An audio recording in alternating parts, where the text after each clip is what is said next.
Hi hello ನಮಸ್ತೆ, ನಾನು ನಿಮ್ಮ ಪ್ರೀತಿಯ ಪಾವನಿ ಶಿವರಾಜ್. ನಾನು ಇವತ್ತು ತೋರಿಸುವಂಥ ರೆಸಿಪಿ ಮೊಸರು ಬಾಜಿ. ಎಲ್ಲ ರೈಸ್ ಐಟಮ್ಸ್ಗೆ ಹೊಂದಿಕೊಳ್ಳುವಂಥ ಮೊಸರು ಬಾಜಿ ಮಾಡ್ತಾ ಇದ್ದೀನಿ. ಅದನ್ನು ಮಾಡಲು ಬೇಕಾಗುವ ಸಾಮಗ್ರಿಗಳು ಹಾಗೂ ಮಾಡುವ ವಿಧಾನ ಹೇಗೆ ಅಂತ ನೋಡೋಣ ಬನ್ನಿ. ಮೊಸರು ಬಾಜಿ ಮಾಡೋದಕ್ಕೆ ನಾನಿಲ್ಲಿ ಸ್ವಲ್ಪ ಗಟ್ಟಿಯಾದಂಥ ಮೊಸರು ತಗೊಂಡಿದ್ದೀನಿ. ರುಚಿಗೆ ತಕ್ಕಷ್ಟು ಉಪ್ಪು, ಕೊತ್ತಂಬರಿ, ಟೊಮೆಟೊ, ಹಸಿಮೆಣಸಿನಕಾಯಿ ಮತ್ತು ಈರುಳ್ಳಿ ತಗೊಂಡಿದ್ದೀನಿ. ಎಲ್ಲದನ್ನು ಸಣ್ಣದಾಗಿ ಹೆಚ್ಚಿ ಇಟ್ಕೊಂಡಿದ್ದೀನಿ. ಈಗ ಇದನ್ನೆಲ್ಲ ಮೊಸರಿಗೆ ಹಾಕೊಳ್ಳೋಣ.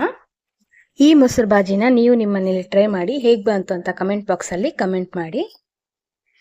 ಹಾಗೆ ನನ್ನ ಚಾನಲ್ನ ಮೊದಲನೇ ಸಲ ನೋಡ್ತಾ ಇರೋರು ಪ್ಲೀಸ್ ಸಬ್ಸ್ಕ್ರೈಬ್ ಮಾಡ್ಕೊಳ್ಳಿ. ಹಾಗೆ ಪಕ್ಕದಲ್ಲಿರುವ ಬೆಲ್ ಬಟನ್ ಕೂಡ ಕ್ಲಿಕ್ ಮಾಡಿ. ಈರುಳ್ಳಿ, ಹಸಿಮೆಣಸಿನಕಾಯಿ ಹಾಕ್ತಾ ಇದ್ದೀನಿ. ನಂತರ ಟೊಮೆಟೊ ಹಾಗೂ ಸ್ವಲ್ಪ ಕೊತ್ತಂಬರಿ ಹಾಕ್ತಾ ಇದ್ದೀನಿ. ಹಾಕಿ ಚೆನ್ನಾಗಿ ಕಲಿಸ್ಬೇಕು. ನೋಡಿ, ಈಗ ಮೊಸರು ಬಾಜಿ ರೆಡಿ ಆಯ್ತು.